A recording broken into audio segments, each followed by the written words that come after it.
আসসালামু আলাইকুম। Welcome to another blog.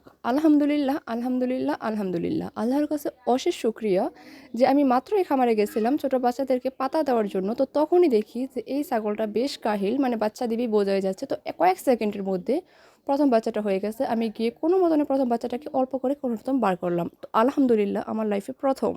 আমার পুরো খামার কেরিয়ারে আমি আজকে ১ম ছাগলের বাচ্চা নিজে বের করলাম। মানে এখানে আর কেউ ছিল না। আমার বোন, আম্মু, আব্বু কেউ ছিল না। তো আমাকে বাধ্য হয়ে বার করতে হয়েছিল। তো আমি আলহামদুলিল্লাহ যে আমার আসলে ১ম আজকে একটা অভিজ্ঞতা হইছে। ৩ টি বাচ্চাই আমি বেশ ভয় পেয়েই বের করেছিলাম। মানে আমি কি বলে এটাকে, যে কতটা যে ভয়ে ছিলাম মানে আমি নিজেও বলতে পারব না। আমি মাত্র আমাদের বাগান থেকে আসলাম। তো দুপুর সময় বাগান থেকে আমি আর আমার বোন মাত্র আসলাম। তো আমি ভাবলাম যে ছাগলের জন্য কয়েকটা পাতা নিয়ে যাই। যাওয়ার সময় ছাগলের বাচ্চাগুলোকে দিয়ে যাব। তো সেই জন্যই আসলে আমার ছাগলের খামারে এখন যাওয়া। যেহেতু খামারটা বাড়ি থেকে একটু দূরে আর আম্মুও এখন ব্যস্ত ছিল মানে আমাদের পোল্ট্রিতে।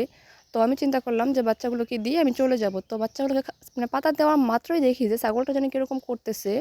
মনে হচ্ছে যে বাচ্চা দিবে, কারণ আমরা আগেই জানতাম যে এটা আজকে বা কালকের মধ্যে বাচ্চা দিবে। দেখেই বোঝা গেছে যে বেশ কাহিল। তো সেই জন্য আমার হাতে ফোন ছিল, কিন্তু আমি যেহেতু বাচ্চা বের করার সময় আর ভিডিও নিতে পারি নাই, তো আমি চিন্তা করলাম যে বাচ্চা বের করে পরেই একেবারে ভিডিওটা নেই। তো এই যে বাচ্চা বের করে আমি আর চিন্তাও করতে পারি না, ওইদিকে আমি পাতা রেখে দরজা খুলে রাখছি, বাকি ছাগলের বাচ্চাগুলো সব বের হয়ে যাচ্ছে। আমার মাথায় এসব কোনো চিন্তাই নেই, কারণ আমি ভীষণ ভয় পেয়ে আসছি।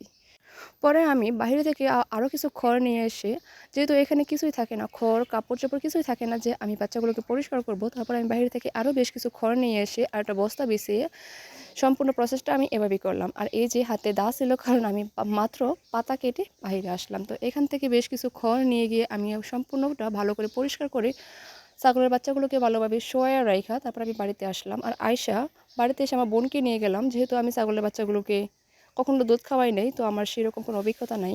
তো বাড়িতে এসে সবাইকে জানানোর পর আমি আর আমার বোনকে ছাগলের বাচ্চাগুলোকে আর ছাগলকে বাড়িতে নিয়ে আসলাম। আনার পর এদেরকে এখন দুধ খাওয়ানো হবে। তখনও আমি জানি না যে আসলে এই ৩টা ছাগলের বাচ্চাই কী হয়েছে। তো বাড়িতে আনার পর আম্মু যখন বলতেছিল যে ৩টাই ছেলে, তো আমি আসলে কতটা যে খুশি হয়েছি, মানে আলহামদুলিল্লাহ, আলহামদুলিল্লাহ, আলহামদুলিল্লাহ। আল্লাহর কাছে ভীষণ শুকরিয়া যে আমার লাইফের ১ম অভিজ্ঞতা আর সবগুলোই আসলে খাসি বাচ্চা দিয়ে হয়েছে।